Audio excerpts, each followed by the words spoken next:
നാളെ ജൂലൈ 9-ാം തീയതി ദേശീയ പണിമുടക്ക് പ്രഖ്യാപിച്ച സാഹചര്യത്തിൽ കേരളത്തിലെ സ്കൂളുകൾക്ക് അവധിയാണോ എന്ന വാർത്തയുടെ അപ്ഡേറ്റ് ആണ് ഈ ഒരു വീഡിയോയിലൂടെ പ്രിയപ്പെട്ട എൻ്റെ സബ്സ്ക്രൈബേഴ്സിന് വേണ്ടി ഷെയർ ചെയ്യുന്നത്. നിങ്ങൾ വാർത്ത കേട്ടിട്ടുണ്ടാകും. നാളെ പൊതു പണിമുടക്കാണ്, കേരളത്തിൽ ബന്ദാക്കുമെന്ന് ഓരോ സംഘടനകളും പ്രത്യേകമായി പരാമർശിച്ചിട്ടുണ്ട്. അതിനേക്കാൾ അപ്പുറത്തേക്ക് 25 കോടി തൊഴിലാളികളാണ് പണിമുടക്കുമെന്നുള്ളത് യൂണിയനുകൾ പ്രഖ്യാപിച്ചിരിക്കുന്നത്. ഇതിൽ തന്നെ ഏറ്റവും അവശ്യ സർവീസുകൾ മാത്രമായിരിക്കും കേരളത്തിൽ നാളെ പ്രവർത്തിക്കുക എന്ന് വിവിധ സംഘടനകൾ പരാമർശിച്ചിരിക്കുകയാണ്. നോക്കിക്കേ, ബുധനാഴ്ച ദേശീയ പണിമുടക്ക് സംസ്ഥാനം നിശ്ചലമാകുമെന്നാണ് സമരസമിതി അറിയിച്ചിരിക്കുന്നത്. 8-ന് അർദ്ധരാത്രി മുതൽ 9-ന് അർദ്ധരാത്രി വരെ, അതായത് ഇന്ന് ചൊവ്വാഴ്ച രാത്രി 12 മണി മുതൽ ബുധനാഴ്ച രാത്രി 12 മണി വരെ നടക്കുന്ന പണിമുടക്കിൽ ആശുപത്രി അടക്കമുള്ള അവശ്യ സർവീസുകളെ മാത്രമാണ് ഒഴിവാക്കിയിട്ടുള്ളത്. അപ്പോൾ സ്വാഭാവികമായിട്ടും ഗതാഗതമില്ല, KSRTC ബസ്സുകൾ ഓടുന്നില്ല, സ്വകാര്യ ബസ്സുകൾ ഓടുന്നില്ല, എന്താ പറയുക, ഒരു കുട്ടിക്ക് സ്കൂളിലേക്ക് എത്തുവാനുള്ള ഒരു സ്രോതസ്സും തന്നെ ഇല്ല, പമ്പ് പോലും തുറക്കുന്നില്ല എന്നാണ് ഞാൻ ഈ ഒരു സമയം കൊണ്ട് അറിഞ്ഞത്. അപ്പോൾ എൻ്റെ പ്രിയപ്പെട്ട കുട്ടികൾക്ക് സ്കൂളിൽ എത്താനുള്ള സൗകര്യമില്ല. അപ്പോൾ നിങ്ങൾ കാത്തിരിക്കുന്നത് എന്താ? അപ്പോൾ സ്കൂൾ അവധിയല്ലേ? നിങ്ങൾ മനസ്സിലാക്കേണ്ടത്, കേരളത്തിൻ്റെ സർക്കാരിന് ഒരിക്കലും എന്ത് ചെയ്യാൻ പറ്റില്ല, ഒഫീഷ്യലി നാളെ സ്കൂളില്ല എന്ന് പറയാൻ കഴിയില്ല. കാരണം അങ്ങനെ പ്രഖ്യാപിച്ചു കഴിഞ്ഞാൽ ഈ ദേശീയ പണിമുടക്കിനോട് ആര് അനുകൂലിക്കുകയാണ്? ഒരു കേരളത്തിൻ്റെ സർക്കാർ തന്നെ അനുകൂലിക്കുന്നതിന് തുല്യമാകും. സോ അത്തരമൊരു വാർത്ത ഉണ്ടാവില്ല.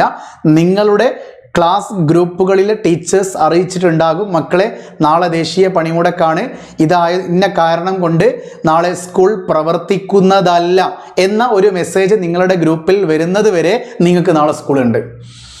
ഞാൻ പറഞ്ഞത് മനസ്സിലായല്ലോ. അപ്പോൾ ഇന്ന് സ്വകാര്യ ബസ് പണിമുടക്ക് കാരണം നിങ്ങളുടെ സ്കൂളുകളിൽ വർക്ക് ചെയ്തിട്ടുണ്ട്. ഞാൻ അറിഞ്ഞിടത്തോളം പല കുട്ടികൾക്കും ഇന്ന് ഉച്ചക്ക് വിട്ടിട്ടുണ്ട്. പല സ്ഥാപനങ്ങളിലും, സ്വകാര്യ വിദ്യാഭ്യാസ സ്ഥാപനങ്ങളടക്കം വർക്ക് ചെയ്തിട്ടില്ല. കാരണം ബസ്സില്ലാത്തത് കൊണ്ട് കുട്ടികൾ എത്തിയിട്ടില്ല. അപ്പോൾ നിങ്ങൾക്ക് ഇന്നത്തെ സ്കൂളിലെ അവസ്ഥ എന്തായിരുന്നു? വൈകുന്നേരം വരെ ഉണ്ടായിരുന്നോ? പിന്നെ സ്കൂൾ എല്ലാ സ്കൂളിലും, അതായത് ഒരുപാട് സ്കൂളുകളിലുള്ള സ്കൂളുകളൊക്കെ ഇന്ന് പ്രവർത്തിച്ചിട്ടുണ്ട്. കാര്യം ഇന്ന് വൈകുന്നേരമായ സമയത്ത് നിരവധി സ്കൂൾ ബസ്സിൽ കുട്ടികളെ നിറച്ചിട്ട്, എനിക്ക് തോന്നുന്നു ഇന്ന് സ്കൂൾ ബസ്സിനെ ആശ്രയിച്ചത് പൈസ കൊടുക്കാതെ നമ്മളെ സാധാരണ ദൂരയാത്രക്ക് സ്വകാര്യ ബസ്സുകളെ ആശ്രയിച്ചിരിക്കുന്ന കുട്ടികളടക്കം ഇന്ന് സ്കൂൾ ബസ്സിൽ പോയതായിട്ട് എനിക്ക് തോന്നിയിട്ടുണ്ട്. നിങ്ങൾ എങ്ങനെയാണ് ഇന്ന് വീട്ടിലെത്തിയതെന്ന് അറിയിക്കുക. രണ്ടാമത്, ദേശീയ പണിമുടക്ക് സാഹചര്യത്തിൽ നാളെ സ്കൂളുകൾക്ക് പ്രവൃത്തി ദിവസമാണ്, പക്ഷേ സ്കൂൾ തുറന്നിട്ടാലും അവിടെ വന്നിരിക്കാൻ കുട്ടികൾ ഉണ്ടാവില്ല. അതൊരു ബന്ധായിട്ട് കൺസിഡർ ചെയ്യേണ്ടി വരും. അപ്പോൾ സ്വാഭാവികമായിട്ടും നാളെ സ്കൂളുകൾക്ക് അവധിയാവാം. എന്തായാലും നിങ്ങളുടെ ക്ലാസ് ഗ്രൂപ്പുകളിൽ എന്താണോ ടീച്ചേഴ്സ് പറയുന്നത് അതിനെ ആശ്രയിച്ചിരിക്കുന്നു നിങ്ങൾക്ക് നാളെ ക്ലാസ് ഉണ്ടോ ഇല്ലേ എന്നുള്ളത്.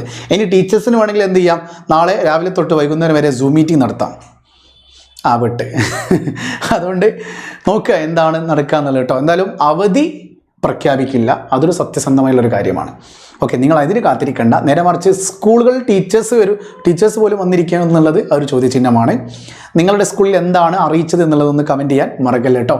ഇത് മാക്സിമം ഫ്രണ്ട്സിലേക്ക് ഷെയർ ചെയ്യുക. നാളെ സ്കൂളുണ്ട്, പ്രവൃത്തി ദിവസമാണ്, പക്ഷേ ദേശീയ പണിമുടക്ക് കാരണത്താൽ വാഹനങ്ങളോ കാര്യങ്ങളോ ഒന്നുമില്ല. അതുകൊണ്ട് സ്കൂളിലേക്ക് എത്താൻ കുട്ടികൾക്ക് കഴിയില്ല, ടീച്ചേഴ്സിനും കഴിയില്ല. സ്കൂൾ പ്രവർത്തിക്കും. ഓക്കെ, വീണ്ടും കാണാം. It's me MS from MS solutions. ഇനി എന്തിന് വേറെ സൊല്യൂഷൻസ്, +1 +2 സയൻസിൻ്റെ ഷുവർ പ്ലസ് ബുക്ക് താഴെ മൊബൈൽ നമ്പറിലേക്ക് വാട്സപ്പ് ചെയ്യുക, വാങ്ങുക, സെറ്റാക്കാം. ബൈ.